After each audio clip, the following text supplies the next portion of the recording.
Well, hello, everyone. It is Wednesday, November 22nd. The month is just flying by. And today we have Lori Sabetsky, who is an USANA associate, who will be reviewing Chapter 7, which is skill number 4, following up with your prospects by Eric Worre, Go Pro. So Lori, take it away. All right, so I read Chapter 7. I found it very helpful on mainly on dealing with objectives. So as I get through that, the objectives will appear. So he had some concepts to follow through, and he had, how many was there? Yes, 4 concepts. So the first concept was following up. Following up is doing what you said you would do. Now, he made the point of being on time. If you say you're going to be at a meeting at 10 o'clock, be at the meeting. You're either, how did he quote? You're either late, you're either early or you're late. And I've said that to my children many, many times. And I've said to them, if you are on time, you're late. And I've been instilling that in my children ever since they were 5 years old. If you're on time, you're late. People will have more respect of yourself if you stick to your time and you're prepared for your time and you show up. So that was a big question. Which one are you? Are you an early or are you a late? Being prepared for that meeting will show your prospect that you have respect for their time. Concept 2, the only reason to have an exposure is to set up the next exposure. And exposure, the word exposure, I've heard it in many terms of sales. I've heard it as in how many times does it take to touch the customer before the customer will receive your information. Exposures can be another term, follow-ups. So one thing that he was talking about was always keeping the exposure alive.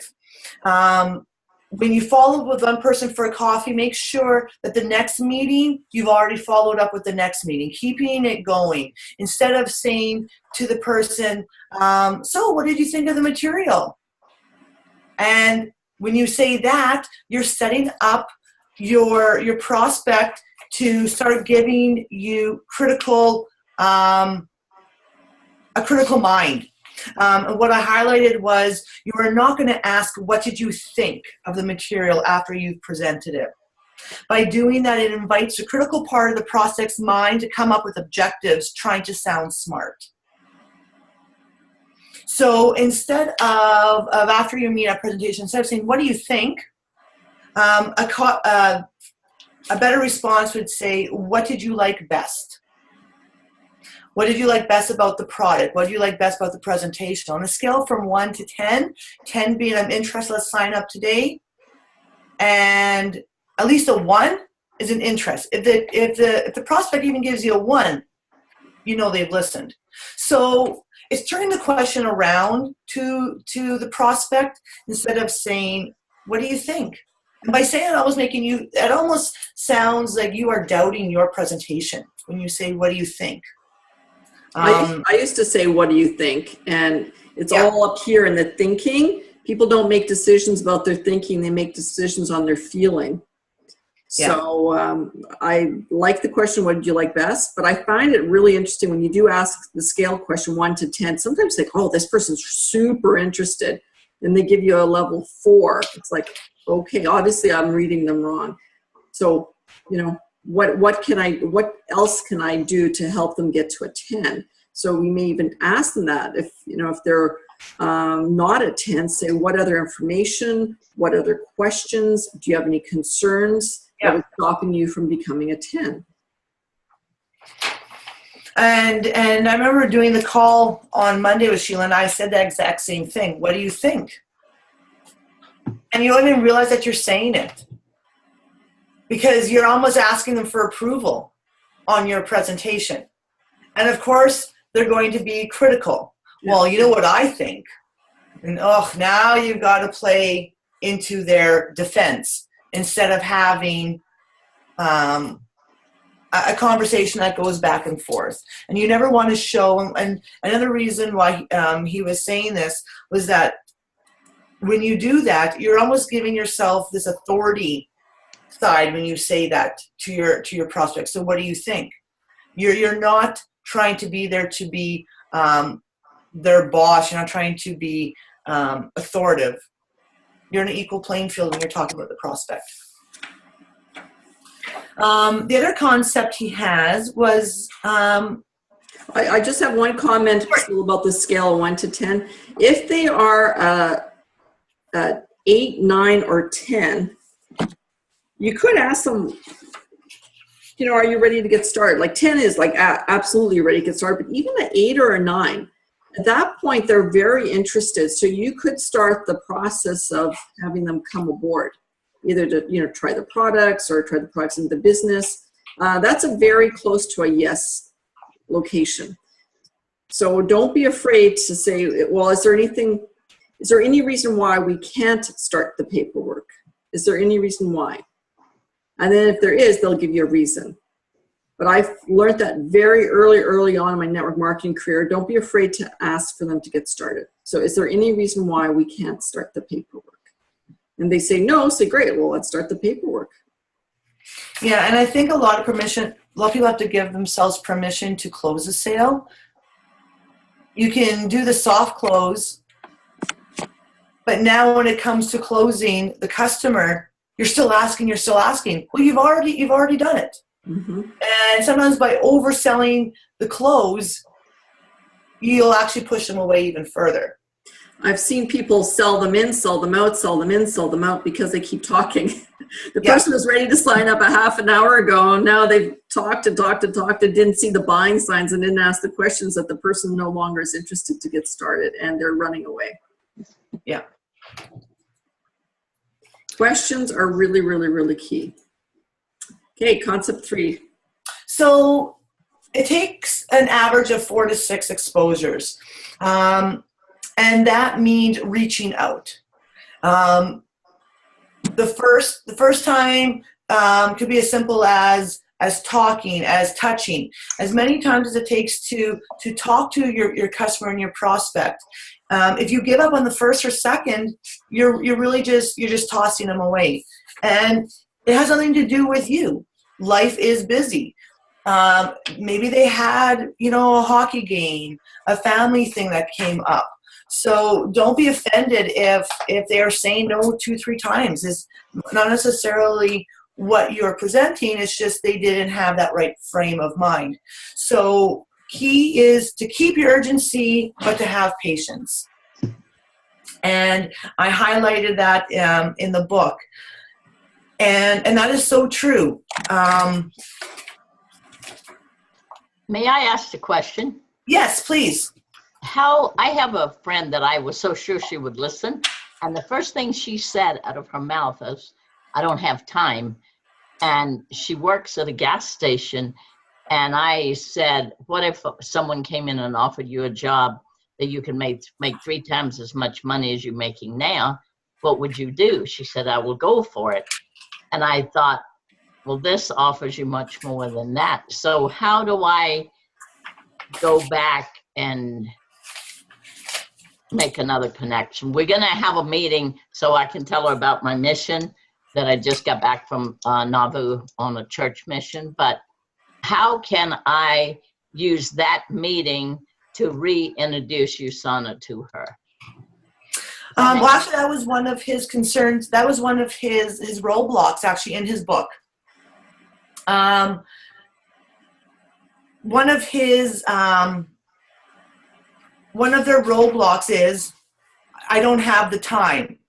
Yeah. Well, how long do you want to have that reality in your life?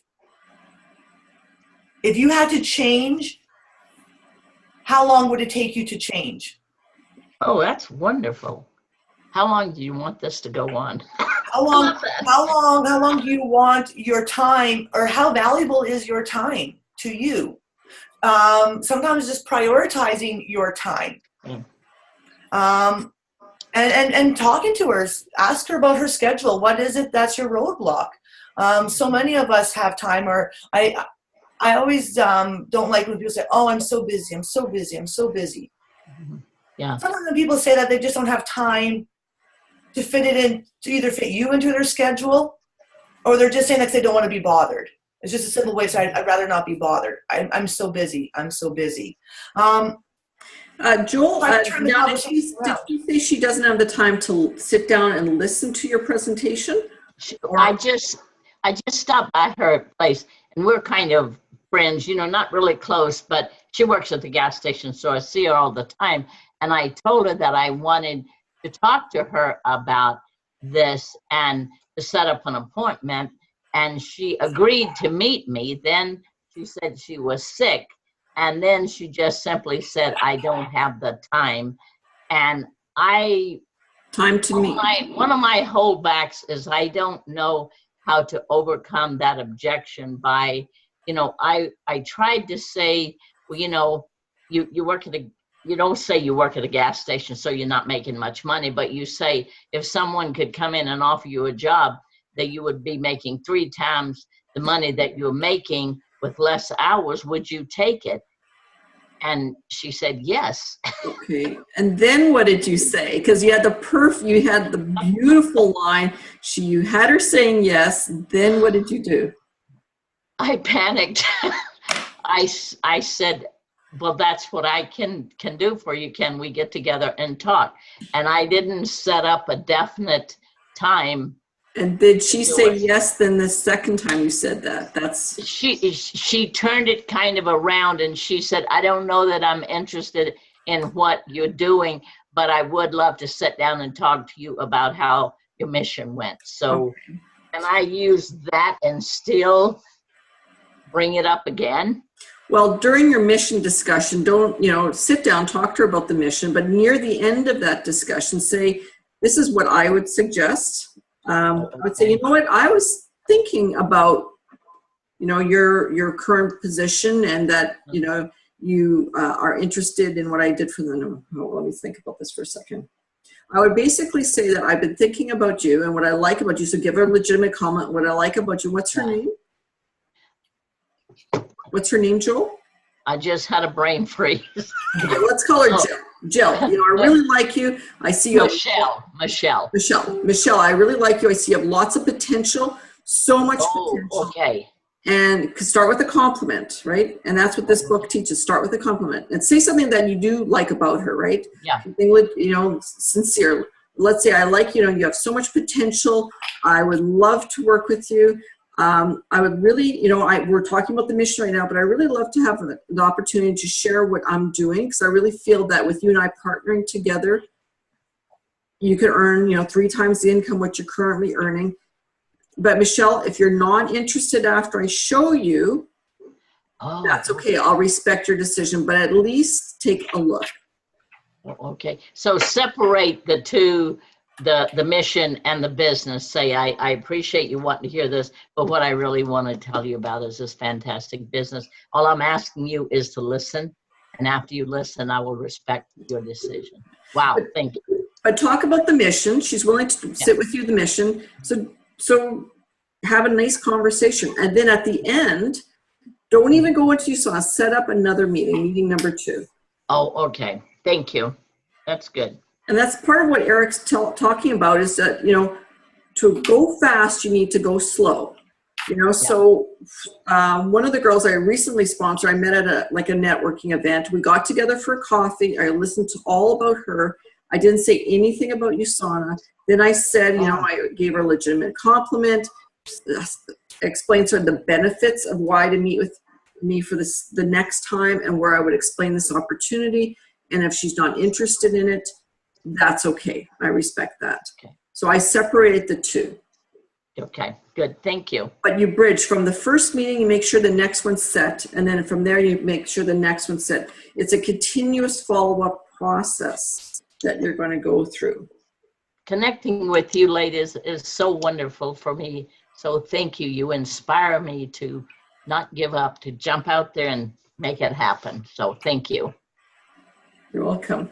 I have a question. Go Is ahead. it possible to ask a question? Sure. Lori? Yeah, Yeah. go ahead. It's Eric. The book is Eric's book, I think, right? Yes. Yeah. Does he talk about the approach of mirroring what the person said in a compassionate way? So if someone said to me, you know what, I'm really busy right now. I'm wondering if he talks about saying something like, absolutely, I can see that you're really, really busy. Or it's a really busy time of year. Oh, okay. Yeah, he does. You know what? I totally get that. And I would not want to take you away from something you're working on or you're busy doing, using the word busy because they used it. And then, you know, when would be a good time where you might like to get together, or when would you not be busy, you know, kind of thing. Does he offer that sort of mirroring back with the person? Yeah. Actually, on some of his objections, if somebody has said, well, I'm too busy, and just being honest with your own story, that, you know, I'm a busy mom, I'm a busy, business owner, I know what that feels like. And if they still but say, doesn't that kind of make it about you then? well, I think it's probably understanding, empathizing with their situation, more so than putting up a roadblock. One of his objections that were people would say, oh, this is a pyramid scheme, I don't want to do that. One of his ways to come back to that question is, well, it sounds like you may have been burnt on that. Tell me what happened. And trying to get their story out and telling your story at the same time. I think it's being honest on how, as myself, as I was having a hard time with time and trying to fit my USANA business into my schedule, and knowing, I think if you can just be honest with them and relate. But he does use those. He wants people to be engaged. Were you talking about relating? With my friend, she's a single mom. Her husband passed away and left her, you know, she has some money, but she's still working. And I told her, I said, I can simply relate to that because I'm a mother of 5 and I was a single mother, and I know the struggles, I know the ups and downs. So sometimes that connection to them, that you understand where they are because you've walked that path, is powerful. Mm-hmm. Yeah, the approach that Eric, how he sums it up, is the feel, felt, found. I know how you feel. I felt the same way, but what I found. And it's that, you know, being able to connect on an empathetic level. One of the things Jackie had mentioned is actually using their terminology, which takes it at even the next step. It's really to use their language so they felt listened to, and that they'll be more open to what you have to say. Right, Jackie? Well, yeah, I think absolutely. And there's some people that are very astute. And anytime you might say, oh, I know what you mean, I'm a busy person too, and the intention is to be empathetic and be compassionate, but certain people will hear that you're making it about you very quickly. And so I learned that the hard way. And so what I do is I try to strip away my identity in the conversation as much as possible until it's appropriate, where they might want my opinion or want me to give them from my point of view, where it's been made explicit. So a lot of people are kind of sensitive to that now, because I think the feel, felt, found has been around for a good, 20 years. So some people are kind of, oh, there's that feel, felt, found thing again. So I know Nikki Keohoho was teaching that way back when. So that's the only reason why I offered it as another way. So what would you suggest that Jewel do at this point with her friend Michelle, who works at the gas station, who's a single mom? Well, if she's gonna, Jewel, you're gonna be phoning her again, are you? Or will you be Yes. seeing her in Yeah, so hi. I go by the Michelle. gas station all the time. Okay, well, if you see her there, or if you phone her and say, hey, Michelle, I know the last time I saw you, you were so busy. I just wanted to let you know that totally respect that. And I'd like to know, when might you have a bit of time so we can get together? Mm-hmm. So it's just completely leaving your situation, your past experience out of the conversation, just saying, I honor what you said. And in a way, you're almost saying, like, maybe I didn't know what to say, but you don't say that. You know what I mean? Like, yeah. And just, when, and you say it in that friendly sort of upbeat, when would you maybe have a bit of time? I know you're busy right now. When do you think you might have an opening in your calendar? Because I'd love to get together and share my story of my, oh gosh, what was it, a retreat you went on? It was a mission for my church. A mission. I'd love to share. I heard what you said, that you want to hear about my mission. I'd love to share that with you. So, when's a good time? So that's just so simple. Okay. It's not, And then you don't get caught up in, what do I say? Because if you just make it the simplest as possible, then it makes it a lot easier. High five. Thank you. That makes a lot of sense. Thank you. And then, Jackie, what would you recommend once they're together talking about Jewel's mission, her 1.5 year experience? How would you recommend that then she leads into a USANA discussion? Well, I think it's really important during the discussion about the mission that the discussion about the mission is entirely about the mission. So that your heart, your soul, whatever you call it, your entire being is so in love and cheering that from a real heart-centered place. Good. Not with this behind the sort of, if your inner dialogue is saying, oh gosh, I got to find a way to say that thing about USANA. Usually it'll come out it'll come out in some weird way just in the conversation. So you got to just discipline yourself to just check that at the door. Mm-hmm. And then, feel her out. Just if you guys are really clicking and it's just rolling and you're feeling, oh my God, I would love to just do more with you.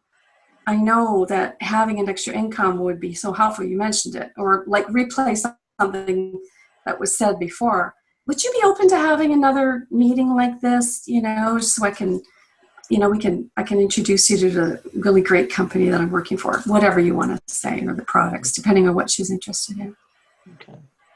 I like Sheila's approach, like the slower, I'm definitely a tortoise. Sheila knows that. So how does that sound? Because to me, I forced myself to do these things so long, and then when I finally just thought, oh my God, it just doesn't feel good. Mm-hmm. So when I started to feel good about how I was communicating, then I knew I nailed it. And good. Good. Thank you. Well, one of Eric's, I highlighted one out of his questions and objections. Our goal is to educate and understand, not to win an argument. Okay. To understand. To do what and understand? Our goal is to educate and understand. It's not to win an argument. Educate. Okay. That was so I loved hearing the feedback on that one. And I agree, because I have been with USANA for over 20 years. And Jackie, I agree, is that sometimes it's sort of that icky feeling where when I recognize it's like, oh, I'm trying to convince or I'm trying to influence, rather than, okay, just sit back, what's important to them. And one of the thoughts that kind of occurred to me too in regard to the mission that you were on is, first of all, is that something that they even connect with? To find out, it's like, oh, have you been on a mission? And if she has, then you got that natural connection. And is that something that she's interested in, or something that her family is focused within? But I also like, so I'm kind of curious too, Jackie, on that aspect of, I've sometimes said, you know what, I apologize. I was thinking about, I know these products are important and they have a big influence on your life, but really I apologize because I was thinking of how important it is through my experience, but really what I want to know is what's important to you. Oh, that's beautiful. Something like that, you know? That's beautiful. And then we're honest, because I think there's so much sales around. The more honest we are, the more we're kind of recognized, like, ooh, I need to pull back. Sorry, I feel like I was trying to convince you there. You know, I apologize for that. And sometimes that sort of lets the guard down. What do you guys think about that? Well, it's just another way. You don't have to always apologize. No, By catching, I find if I catch myself early enough, then I can just kind of settle back. And kind of, and they'll see me doing that too. So I find with myself, I don't like getting to the icky stage and then having to apologize. Although, yeah, I did have that happen in the last year. I had one person I did that. But so everything works. I would say whatever works. Yeah. Well, we were at a banquet last weekend and I was talking to a bunch of girlfriends. And somebody had mentioned my photos and why I want to do photos. And I said, I want to put on business cards for USANA. What's USANA? I said, it's all about health and wellness. And all of a sudden they heard health and wellness, and everybody, all the ladies at the table just perked up, and everybody just had a story about health and wellness. And one was sharing a recipe about this, and one was sharing a recipe about that. And I brought USANA into the conversation without bringing USANA into the conversation. Right? And we were just talking about health and sharing how we've changed something in our lifestyle, you know, and what was hard, what was easy, what we're still working on. And we all, you know, came out of the agreements that health and wellness is top priority. So we were just talking about it in general, just as women and as friends, and what had changed over the years. So just overall, just sharing those experiences and laughing and joking, what we've tried, what we haven't tried, what worked, what didn't work, our obstacles, things that are easy. I know it was really easy to talk about health and wellness because everybody has a story about it. And I think just being authentic and honest about your own story and listening to other people about theirs. It was a really easy conversation. So one of the things that I learned on my mission, because it is a spiritual thing, they taught us to step out of the way and say that we're just representing. And I find with USANA, because it is one of the best companies out there, I can step out of the way. It's not about me. I'm honored to be a representative, to be able to teach people about one of the finest organizations that there is. And I'm honored to be a part of it. And so I think that's an important thing too, that we have great respect and trust for the company, because there are millions of network marketers. There's Utah is the mecca for network marketing. So I really have a huge thing to overcome there because of the LDS church. People they want to make money. They're trusting. And so everybody and his brother comes to Utah to start a network marketing company. So to be able to tell you the way that USANA is different from all the rest of them out there is a really powerful thing for me. So Lori, here's my question to you. You had 5 women around the table talking about health and wellness, being excited about their stories of health and wellness. According to what you've read in this chapter and the 3 days of follow-up, you know, power up your follow-up, what would be the next step with those 5 women? Well, and this is where I'm learning. I think I'm going to follow up with a Facebook shout out to them, because they're all close enough to me that I don't need to. I can follow up on Facebook and it wouldn't sound impersonal, because they're close enough to me that wouldn't be an impersonal way to communicate to them. And I would just remind them about our conversation. If you'd like to hear more about USANA and the health and wellness, when can we get together? I think our conversation was casual. I'm pretty casual. I just want to keep it that way. And I'm just going to start with that. Both of them I see on one lady I see on a monthly basis, one girl I see every couple of months. But I think we're, like I said, and I know these girls, so for me a Facebook message would be okay. If I didn't know them, I couldn't do that. I'd have to find a way to reach out to them. Can I make a suggestion, Lori? Yes. I love your approach that you would go to Facebook, because Facebook's the place to be. And it sounds to me like a really lovely invitation. Sort of, if you're interested, you know, I don't remember your wording. Another way you might want to do it, especially with the women that you know really well from this event, that has worked really well for me is, you know, I heard your excitement about health and wellness the other night, and I would love to get together with you over a cup of coffee to talk more about it. When's a good time for you? Mm-hmm. So it's also an invitation, but it's let's get together. Let's get together and talk more on it. When's your best time or day? So it kind of takes it beyond just give me a shout if you're interested to, I'd love to do this. Let's pick a date right now. And yeah, I have found such power in the word let's. In which, sorry? The word let's. L-E-T apostrophe S. Yeah, let's get together. Or when would be a good time for us to get together? Not for you to meet me or so. So playing on those words of you and I, and then say, hey, when's your best day and time? That's right. And I know these girls, so I know keeping it casual is the way to talk. So that's the next step.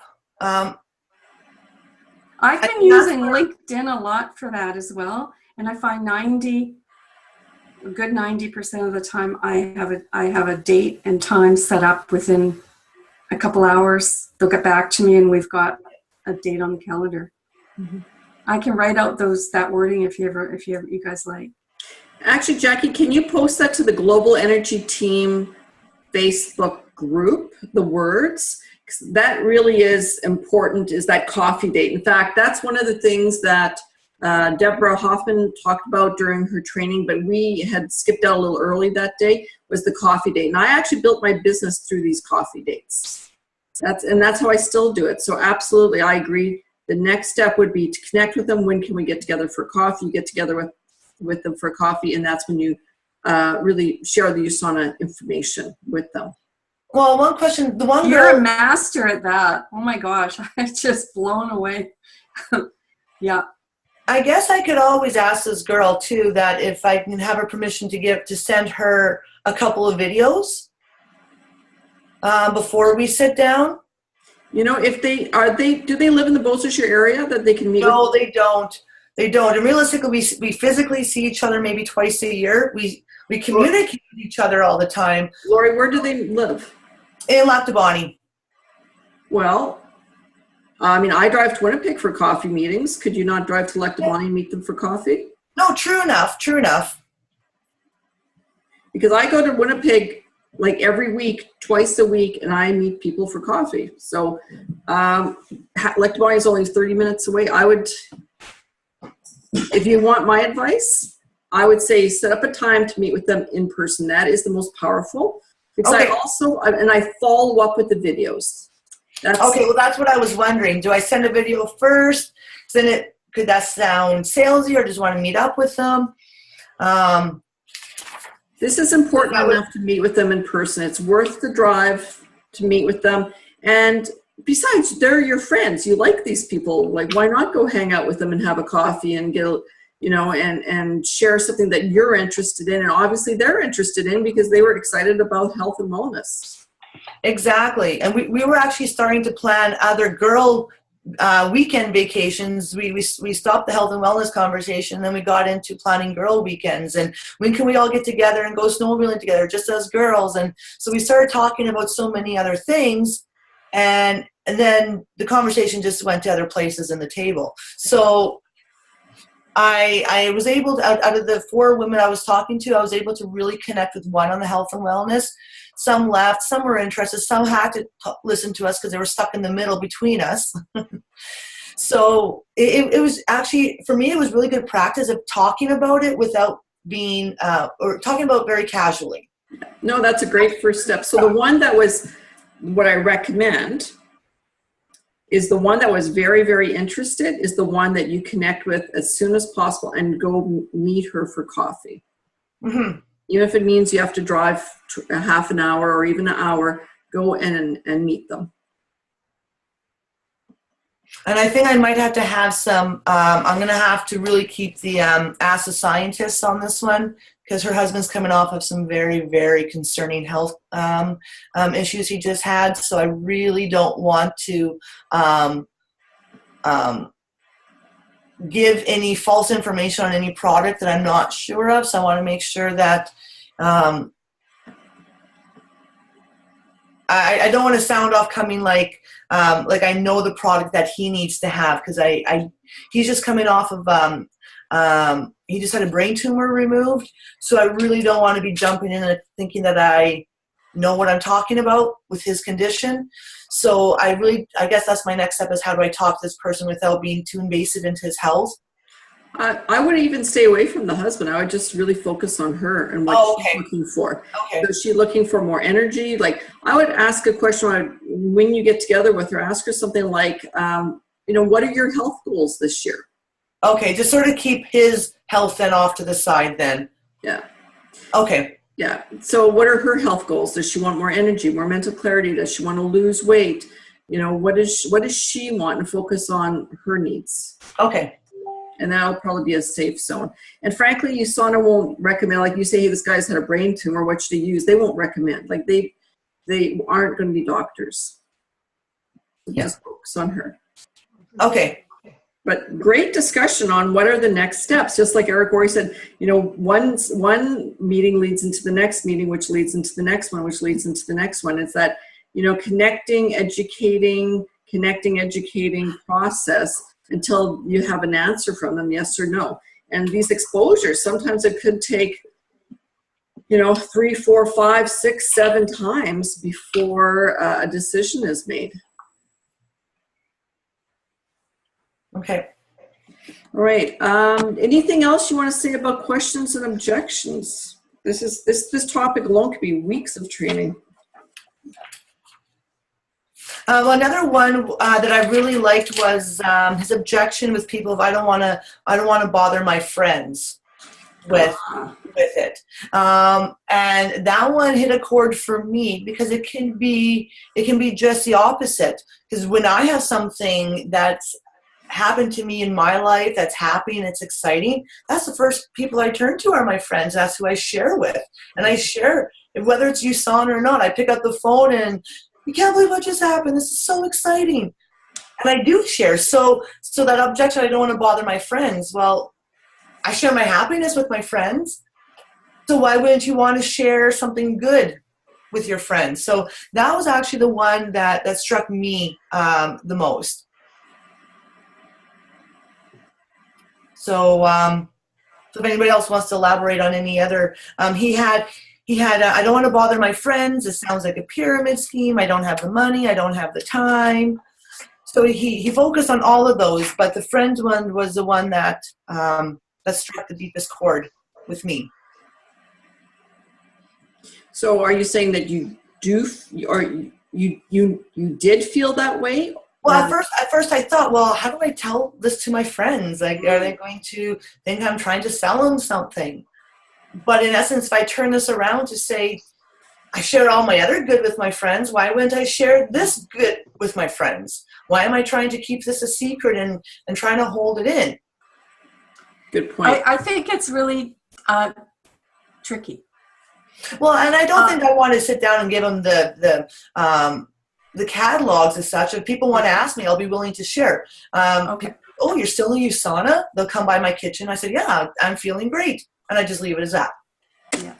I don't then, let me sit you down. Let me tell you what it's all about. I just keep it happy and, because they want to see that I'm not doing it anymore. Oh, you're still doing it? Yeah, I am. It's awesome. And then I go back to the rest of the conversation. So, or I've said, you know what? Last year, my family, we didn't get the flu. So I share good, bad, and ugly with all my friends. If you know me, all my friends are like shoes. I have multiples, and I have different kinds of shoes, different kinds of friends. And I share everything with them. So, and I'm a very open person that way. So if they want to ask, I'll tell them. If they want to know, I'll let them know. I think Jim Rohn has a wonderful answer for that. He says, because you're my friend or you're my family and I love you, I want to share this with you because later on down the road, if I might become very successful, I don't want you to look at me and say, why didn't you tell me? I love that because I took my granddaughter out, my oldest granddaughter, and the first thing she said is, Grandma, you want me to buy some vitamins? I said, no. And she said, well, people that are in network marketing, they just don't want to work a 9-to-5 job. And yet she's going to school to learn to sell real estate because she doesn't want a 9-to-5 job. But I sat down after the meeting and I wrote her a letter and I said, sweetheart, I'm sorry that we got off on a rocky start. I said, I just want you to know because I love you and you're so special to me. I wanted to share this with you because I'm so excited about what I'm doing and I want to share it with all my family because when I get successful, I don't want you to say, Grandma, why didn't you tell me? And I said, I'll leave it at that until you want to talk to me about it. So. Very nice. Very nice. It's coming from the heart. I like that one too. Yeah. Yeah, it's honest, it's upfront. And it's true because if and when we are reaching the level of personal satisfaction of life, of personal freedom, we know that it's like, you know what? I didn't tell you. I kind of judged and I thought you wouldn't be interested. And so I thought, you know what? I just need to kind of have a clear palette and just go and share. And then you decide. Yeah. But I didn't leave you out because I love you. Good point. Yeah. Hey, Lori, can I make a suggestion about your friends when they come over and they see your products? Mm-hmm. So they're coming over, they're seeing their products, they're almost disappointed you're still in USANA, they're surprised, oh, you're still in that? So what do they call it? You're still USANified? That's what they said. You're still USANified? I said, USANified? Is that such a word? What's USANified? It's cute, are you still USANified? I very seldom have ever had anyone say, oh, I would like to get started, because that's right. They're not going to say, oh, you're USANified. Hey, I want to be USANified, because they just don't know why you're even taking it, or like there needs to be the next step. And so my suggestion is when they say that, hey, you USANified, and say, absolutely, I'm feeling great on these. Would you like to hear more information about them? Yeah. Maybe I just create a new word. I don't know, but. Would you like to be USANified too? Do you want to learn about it? And until you have a call to action, would you like to learn about it? They're not going to say, hey, I want to learn about it. In fact, what they may be saying is, oh, you're USANified. That's their funny little way of saying, I am interested. Ask me. Well, and maybe so, right? Yeah. I have a friend who has her master's of biology, and she keeps on picking up the bottles and looking for a product that's wrong, and she puts them back down. The next time she comes over, she picks up another bottle. You shouldn't have this product. Oh, it's not in here. She puts it down. You should have X amount of product. Oh, it is in here. And then she puts it down. She's trying to find something negative, and each time she picks, I'm just letting her pick up the bottles and read them. And so then to ask the question, would you like to have more information on them? Would you like, just ask her, would you like to have more information on them? Would you like to hear more about them? Would you like to sit down and chat about them? But take it to the next meeting. Yeah. What about the whole idea too of helping myself and my friend or family member understand what's most important to you? When you think about, okay, so when you look at your whole your life. What is it that's most important to you around your health? So be, specific. And then help when they answer and they say, whether it's weight-based or actually, I'm noticing some arthritis, or I'm, kind of low in energy in the mornings or during the day, then we can also say, okay, this may be a fit. Let's check it out, get together and see if it's a possible fit for you, but it's also specific to what is important to them. Yeah. And come from your heart, man. After 21 years with you, Sauna, I really recognize, and reapproaching my brother-in-law after 21 years is, just sort of sometimes even recognizing if I need to sort of kind of rebalance or resettle myself, I'll excuse myself and go to the washroom and just sort of like breathe in and relax. Okay, where am I coming from my heart? And even when we're in when I found myself, I'll speak for myself from a state of wanting to convince, because I feel it's so important that I'm getting outside of what really is important and just kind of settling, let it go. Just let it go. And Eric Borey does talk about that. What's important to you? What do you really want here? Even if you don't do it, that's fine. But what's important to you? Let's just see if this is an option for you to check into, and we'll see from there. No obligation.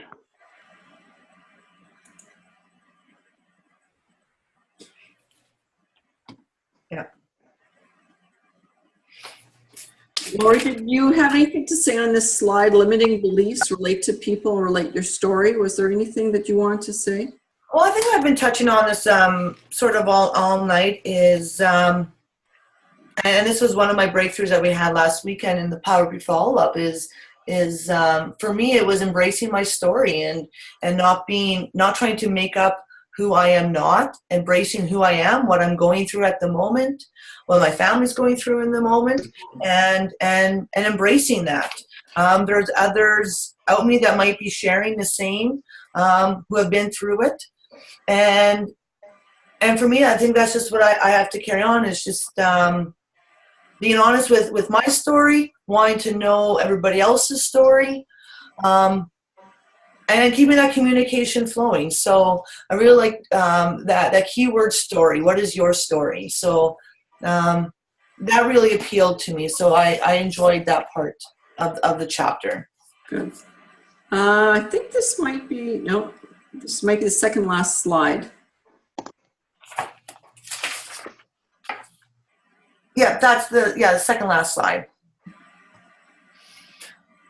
Well, this touches on some of the assumptions that we were talking about earlier of talking about your friends, the pyramid scheme, how much are you making when somebody wants to ask that question. Just being honest, whether I've been in this part-time and I'm just starting out, or if I'm not making a lot at it right now, the potential I see down the road. And I think just being honest with what you're making is, and that's just the key. Some might not be willing to share how much you make. Not everybody's willing to share their paycheck. Something that helps about answering the question, how much are you making? First of all, I found that question, if people ask that's almost rude. But anyway, if they do ask it, USANA, because we're a publicly traded company, there is a report, the average earnings chart. You can always pull out the average earnings chart and show what an average person on a part-time basis earns $34,000. You can show them that numbers. You can show them the numbers of all the different rankings and what people earn. So that's a really beautiful way to show that there is a lot of money potential, because maybe they're saying, it's like, can you really make money with this? Maybe that's really what the question they're asking. So I would recommend using that earnings chart. The other thing is you could talk about other people's stories. You could talk about my story. You could talk about John Suzanne. You could talk about other people in the company. Stories of people who are successful as well. They may be just wanting to know, is there a lot of money that can be earned? So those are some other suggestions. And if they're trying to say that of being defensive, I haven't asked your paycheck. You know, so I would never say that. Well, what does your T4 say? But yes, I mean, some people say it honestly. Some people are asking out of doubt. So I think you just have to be just as upfront and honest and share, if it's not your story, the next person's story. Or if someone also, this is another thought that popped in, just to add, how much are you making? You could say, hey, I'm just curious. Are you asking that question because you want to know if there's a lot of potential for you to earn income with this? Mm-hmm. Yeah, I guess. Yeah. One of the things too about USANA, it's a place where women can make as much as men, and it depends on how dedicated you are and how much do you want to make. Set your own paycheck. You can make whatever you want to make in USANA. There's some people making a little bit. There's some people making an awful lot of money, and it's all based on how much you individually want to make, because you can make as much as you want to in USANA. I love that. Instead of saying, how much are you making? How much would you like to make? Yeah. Yeah, I love that. Turn it back around to them. Yeah. Can I offer another approach as well? Because this is a question that I've thought of myself, asking other network marketers, so I kind of prepare when people ask me. And a couple things came to mind was, because it's a provocative question, right? Like Sheila said, it could be even a little bit rude depending on how it's invasive. Yeah, so matching rude with rude is not going to get you anywhere. But if it's a provocative question, I might say, you know what, I'm making way more than I thought I would. Or I'm making more than I've made than any other network marketing company. So it's like not saying, well, this is how much dollar amounts I'm making. It's about, you know, I'm making enough that it's making a difference. And it's sort of more on a higher level. It's sort of more on it's more on it opens up more curiosity. So it helps. It's a little provocative of a response because it's not being a straight answer, but it also opens up curiosity from the other person without pushing any buttons. Yeah. Jim and I Rose remember one time I had said, you know, my goal when I started was I wanted to make enough to pay for my products. So that was where I started. I'm making that now. And, you know, I started to see some additional income. Some months I'm doubling that. So you're still not saying, well, I'm making X amount of dollars, but it's more of a creative way of responding that opens up them to go, tell me more about that. So I would hope anyway. Yeah. Jim Rose says a nice thing to say is, I'm making more money at my part-time job than I am my full-time job. And I can tell people that I've made more money in USANA than I've ever made at anything else in my life. That's my reality. That's my story. And so that's pretty impressive to some people. Lots of different ways to answer these questions. Yeah, I like that. I like that.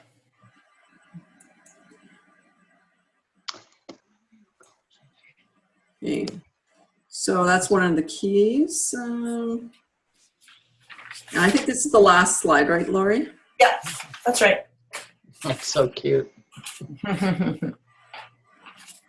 Good. Well, I think you can see from all our discussions that there's no one way to respond to, you know, objections or questions. You know, people are going to have questions. There's lots of different ways to respond. The key is to, you know, really have some fun with it. Like Phyllis had mentioned, you know, to stay calm, you know, stay centered, take a deep breath, relate to them from the heart, and just be authentic. I love that. And always lead them to the next step. Don't end the first meeting until the next one's booked already. So don't say, okay, we'll talk later. No. Okay, we're talking Monday, or when are we going to connect again? And make sure the next one's scheduled before you hang up the phone or before you end the coffee meeting. It is so critical to follow this advice because this works. This absolutely works. I follow this process of Eric's for years and it absolutely works. And if I don't follow it, it doesn't work. Yeah. I'm noticing that it's working on me from the other side of the table. I'm getting called at my traditional business, and people are following up with me, and they're getting the next phone call, and they're getting the next appointment in. And all of a sudden, I just realized this week, this is working, but it's working on me, and I'm not doing it on the other side. But it's being done to me, and I'm looking at it going, wow, this does work, because I just had it done to myself. And that's cute. It's working. That's great. It does work. Great. Awesome. Okay, next week we have chapter 8, skill number 5, helping your prospects become customers or distributors. Who would like to take that chapter on to read and carry our group discussion? It's a very short chapter. It's like 8 pages. 7 pages, actually. I don't have the book, so I can't do it yet, but I'm getting the book. Where's Miss Adeline? I don't know. Where did she go? Hello. Hi, Adeline. We're trying to volunteer you. She's the quiet giant in this group. Adeline, would you like to take the next chapter discussion? Chapter 8, helping your prospects become customers or distributors. I've got one more busy week, so if I could go the week following, I'd appreciate it. Jackie, would you like to take this chapter? I haven't got the book, but I could probably I